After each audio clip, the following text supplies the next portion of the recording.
horror anthology is much loved and has an established pedigree across all forms of entertainment. From Twice Told Tales by Nathaniel Hawthorne in 1837 to Clive Barker's Books of Blood in the mid-80s, and with the likes of Blackwood, Poe and Lovecraft in between, short story horror writing has long been a popular format. Largely regarded as the first published horror anthology, Twice Told Tales is a collection of mostly previously published stories from The Token, an annual illustrated gift book published in Boston. The author of Twice Told Tales, Nathaniel Hawthorne, was born on July the 4th, 1804, in Salem, Massachusetts. His great-great-grandfather was John Haythorne, a Puritan, and one of the judges who presided at the Salem witch trials of 1692. In 1842, Edgar Allan Poe reviewed Twice Told Tales for Graham's magazine, concluding that Hawthorne was a man of indisputable genius. By this time, Poe, also from the state of Massachusetts, had already written his own collection of short stories for publication. This collection, titled Tales of the Grotesque and Arabesque, was published in 2 volumes in 1839. The horror anthology had become a recognized format, and after also writing many short stories for newspapers and magazines, Algernon and Blackwood's first publication, The Empty House and Other Ghost Stories, was released in 1906. Blackwood went on to write such classics as The Willows and The Wendigo, which was first published in another anthology, The Lost Valley and Other Stories, in 1910. Fast forward 74 years to 1984 and the first publication of Books of Blood. Each book was a collection of horror stories written by British author Clive Barker, the first of which catapulted Barker to legendary status in horror writing, with Stephen King proclaiming him the future of horror. Several of the stories from Books of Blood have been adapted successfully for film, including Rawhead Rex and The Midnight Meat Train. Barker adapted The Yattering Jack in 1986 for use in George A. Romero's anthology TV series Tales from the Dark Side. I take it you will remain. Short-form storytelling arrived on a new medium in 1938 when the radio show The Mercury Theatre on Air broadcast an adaptation of Dracula. I have never seen Count Dracula by day. At sunrise, at the first cockcrow, he is gone. The series was the creation of Orson Welles and John Houseman and became most famous for its broadcast of War of the Worlds, which terrified listeners, believing that the alien invasion was a reality. From 1942, the radio drama series Suspense broadcast more than 90 short plays on CBS radio for 20 years, often featuring some of Hollywood's leading stars. Initially, the series seldom used material that would be classified as horror, fantasy, or science fiction, but by the late 50s, this became a regular occurrence, including material such as H.P. Lovecraft's The Dunwich Horror. One episode, The Hitchhiker, broadcast in 1942, featured a performance by Orson Welles and was later adapted for an episode of The Twilight Zone in 1960. 1947 saw the debut of Quiet Please, a radio horror and fantasy series created by Willis Cooper. Cooper had been a writer for Orson Welles' Campbell Playhouse, which had succeeded the Mercury Theatre on Air. Please, which is written and directed by Willis Cooper and features Ernest Chappell. Quiet Please for tonight is called Camera Obscura. The play's scripts often broke the fourth wall by speaking directly to the listener, a technique much adopted in later horror anthologies. In his book, Terror on the Air, Horror Radio in America, Richard J. Hand wrote that Cooper had enjoyed creating roles for the audience, including implicating them in the action of the story itself, indicating a clear desire to create horror as interactive entertainment more than 70 years ago. The show ran for 2 years. Forward 50 more years in radio, and in October 2010, we see the debut of Larry Fessenden and Glenn McQuaid's radio show, Tales from Beyond the Pale. Successful genre filmmakers in their respective rights, the two began producing episodes under Fessenden Studio, Glass Eye Pix, influenced by the works of Boris Karloff, Peter Lorre, and Orson Welles. Fessenden would later partner with the show's sound designer, Graham Resnick, to write the scripts for Supermassive Games' critically acclaimed horror debut, Until Dawn, and for the first game in their Dark Pictures horror anthology, Man of Medan.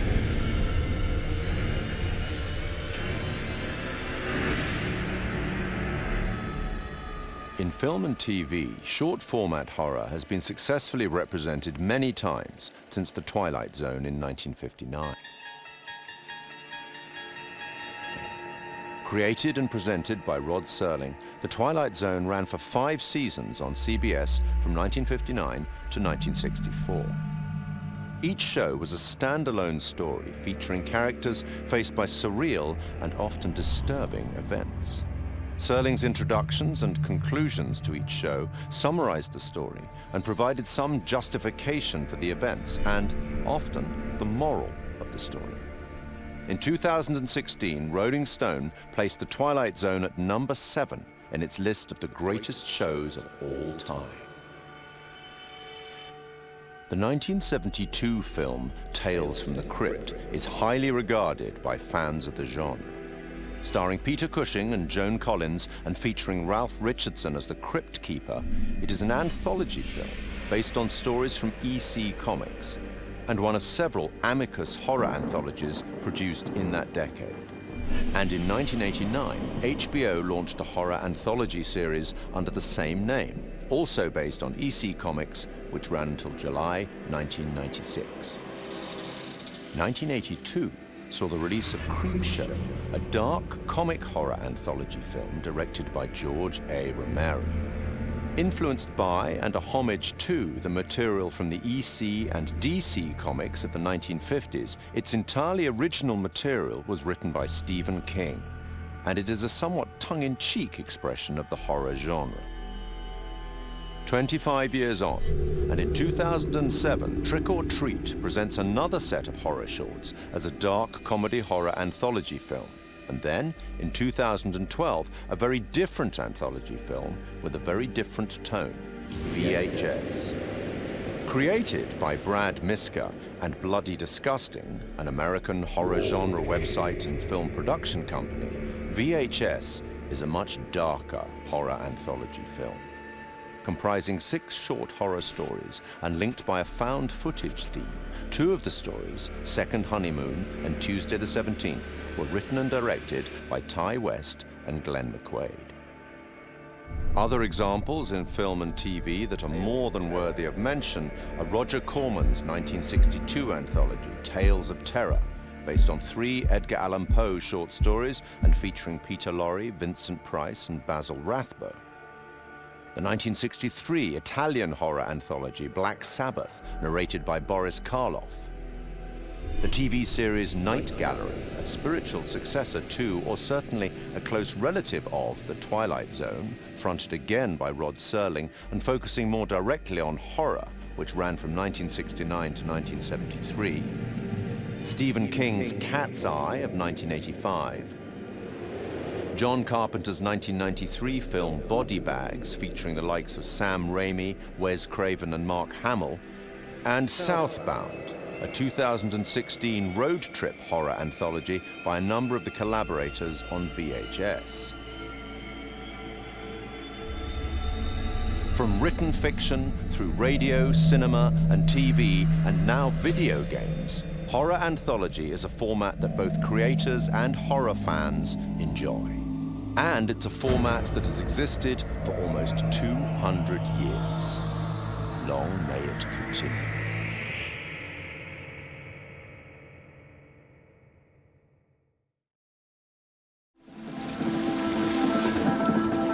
Hey, what's up, man? Conrad. Good to finally meet you, Conrad. This is Brad, by the way, my little bro. Hey, man. Want to crack a cold one with me? In The Man of Medan, I play a character named Conrad. And I think initially when we find Conrad, he is a sort of entitled guy, a wealthy American who's on vacation. Where's the old crust bucket skipper anyhow? He's an adventurous guy. He lives off the cuff. He does what he wants. I'd invite you to make yourselves at home, but And I think that's kind of fun to play as an actor. He has no censor, he's no filter. So whatever circumstance he's put into, you know exactly how Conrad feels. And so it was kind of fun performance to start out being brash, kind of a silly guy, and just jump in and have fun with that. So is everybody on board and ready to go? You're selling, I'm buying.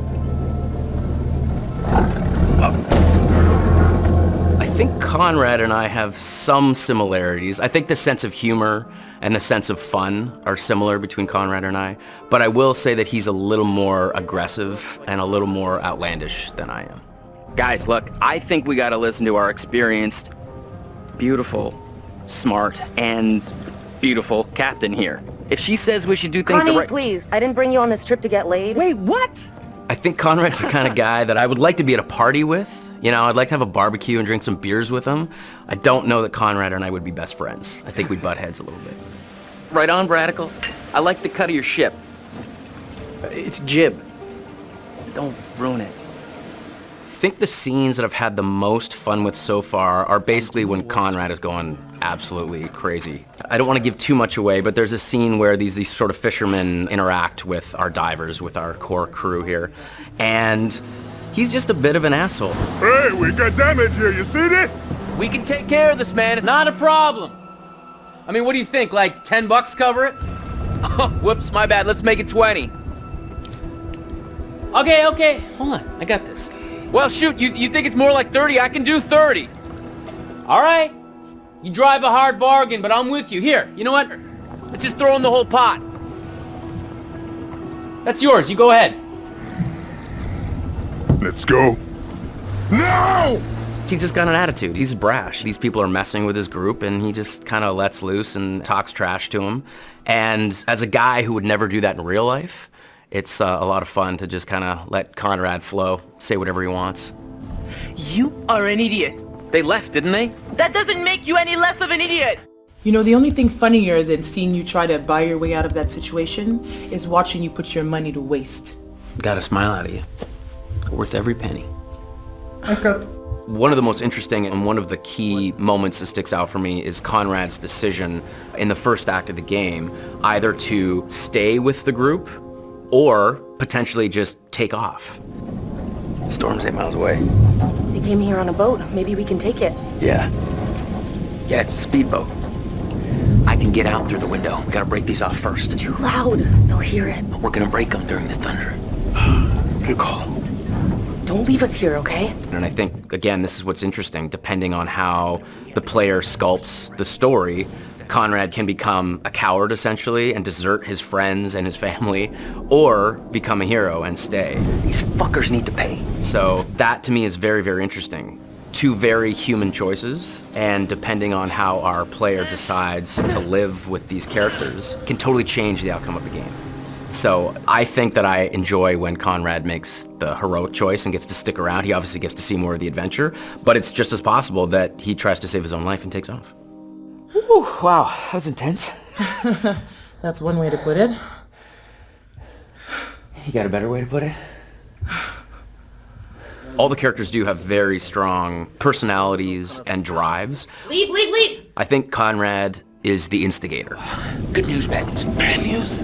I don't see how this could get any worse. I think he is the one that really starts the confrontation with the fishermen. These are kind of... maybe the fishermen I pissed off earlier. Oh, God damn it, Conrad. Great, just great. And the good news? So I think in a lot of ways, Conrad is there to stir the pot and create drama. I recognize them. How was that good news? I thought you were gonna ask the good news first. You're such an idiot, Jesus. Do I prefer playing the good guy or the bad guy? I think that there's fun in both. To be honest, I don't get to play the bad guy as much as I get to play the good guy, so I think I relish those moments where I get to play the darker side of things. But I think every good hero has that balance, has that dark side. I think a good guy who only is doing good things is kind of boring. You just had to piss them off, didn't you?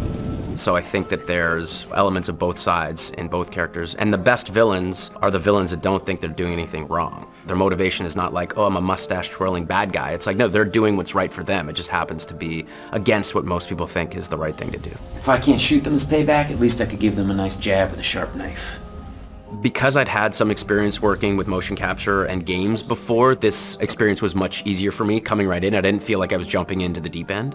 What I really like is that all the actors are constantly there all the time. There's the ability to work off each other without the pressure of specific lighting and marks. There's a freedom to that I really, really enjoy. It's been really good. It's been very kind of a free experience as far as like motion capture performance. You got a funny way of saying thank you, Conrad. You're a piece of work, Conrad. I'm not all work, I'm a little play, too. #wink. Hello. I am the Curator of stories. Stories of love and hate, greed and beauty, life and death. Stories such as this one. The curator of the Dark Pictures Anthology bridges between the player and the story, being very aware of what they've done, but also much more aware than the player about what's actually going on in the story and what the context is and what the scenario is. What do you think happened to this guy? Now, for the first time, for some reason that he himself doesn't even understand, he's been given the opportunity to talk to somebody, and that somebody is the player. As far as he knows, it's always been him that's done this job and nobody else. And within his library is the story of everybody's life and death. There's even rooms in there that he can't remember ever going in, but he's way too busy to go and explore because there's always another end of life to record and document. Clothes are so important because they provide an insight into the character. They explain where the character's been, they describe where he's going, they suggest motive. We want the audience to perceive him as having everything completely in control. So all of the ideas of his clothes being tailored to his body, it's really important to us. We worked with a costume designer. He did a lot of research into the authenticity of the materials and textures. He provided us with lots of authentic high-resolution reference. He even gave us material swatches. It was really useful for us because looking at the folds, looking at the visual language of cloth, how do they sit on the character? Is it working from a distance? What's the weight of the material? It gave us a really good platform in order to produce high-quality, realistic materials. Giving it that depth. I'm here to record the story you choose to tell. I think that whenever you're dealing with a realistic human acting performance and facial expressions, that part of it is so key to transferring the emotion that you want to over to the player. Just the definition and detail that you need now is quite challenging. But there are repercussions. In terms of cameras, it's quite interesting as well because we've talked a little bit before about how we use skewed angles, upshots, tilts and all that kind of thing to create this feeling of unease and anxiety in the horror moments. And for the curator, it was quite the opposite actually. He's very much in control and he knows everything about the game you're playing and he's very much at home in his own environment. So we took the approach to have a lot more flattering shots, a lot more level shots. You look at him at a natural height. You're never like below or above him and it creates this veneer of control. It's almost like it's very straightforward and he's just delivering you these statements. You see, we each make decisions according to our own moral compass. And of course he's British. As soon as we'd established that and who he was and what his personality was, our minds went pretty much straight to Pip Torrens to deliver the performance. And Pip's done a brilliant job bringing everything that we wanted in the curator to life on the screen. And pretty much everything that we shot was nailed on first take by Pip. But the truth of this story isn't fixed. Far from it. A story can change a great deal when told from a different perspective. One thing that was really important for us with the art direction was to somehow differentiate him from the rest of the game that you're experiencing. And with that we could make a really interesting contrast because as the player you might be experiencing all this horror, all this craziness, and all of a sudden you're taken out to quite a different and quite an unusual place. So that was a really fun thing to play with. We tried to play up on that contrast and really signal to the player that there was a change happening. The curator addresses the player directly. He's quite ambiguous, he's quite mysterious. You're really not sure if he's there to help you or hinder you sometimes. And I wanted that to kind of be reflected in the art. The corridor that he is in at the start of the game, and where you see him a lot of times, we wanted to get this feel of an almost infinite corridor that's got this maze-like feel. It's not a set-out space that you automatically understand as a viewer when you see it. You're not sure how long it goes on, how many paths there are, how much of a maze this corridor is. So to light that, we wanted to get this feel where there's not markers that tell you this is where you are right now in the corridor, you've been here before, just to increase that feeling of not being fully aware of your surroundings and add to the mystery of the scene. And then he goes into his repository, which is a huge vault of books and secrets, with his main desk right in the middle. He's got large windows for light, a skylight above that would also let a lot of light in, a mezzanine floor, a marble fireplace, classical, opulent, sophisticated. The central feature of the repository is the curator's desk. So we researched how that might look and wanted to make it look a big, substantial piece of furniture. We added a lot of scroll work and detail to the front and rear, all of the things that you'd expect, the brass fittings for the drawers. There's quite a lot of detail went into that, and we thought we might be seeing that quite close as well in game. So in the end, it fits nicely within its environment. It references some of the Victorian era detail that you might see on a piece like that. The creator has the ability to access stories through the pictures on the wall. They're almost portals through to another world.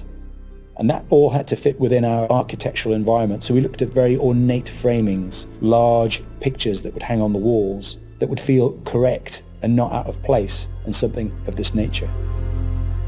We thought about where we could include light sources that would be interesting, would put light in the right areas of the room. The skylight's a really good example. We decided that having this top-down ambience would really bed the scene in nicely and create this nice veneer to it. And then adding another number of interesting light sources that we can use for accents, such as a fireplace, such as the candles, that just are there to give you that extra range of colour if you need it. They're there to draw the eye of the player to what we want to show them. It's not my place to interfere, but I might be persuaded to offer the occasional hint. Here's one for free. It's a strange place. Who is this guy? Why is he talking to me? Where am I now? I was just on a ship having some horror happening, and now I'm here. And this guy has the appearance of being there to help you, but he seems like such a strange guy, and the environment he's in is so different. There's a certain ambiguity to it, and we wanted the player to question whether or not he's on their side or whether or not he's kind of playing his own game with them. The curator's no ordinary person, and his repository is no ordinary place. And you'll get the chance to see him again in the rest of the Dark Pictures anthology.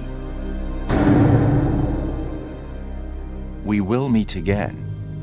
It's inevitable.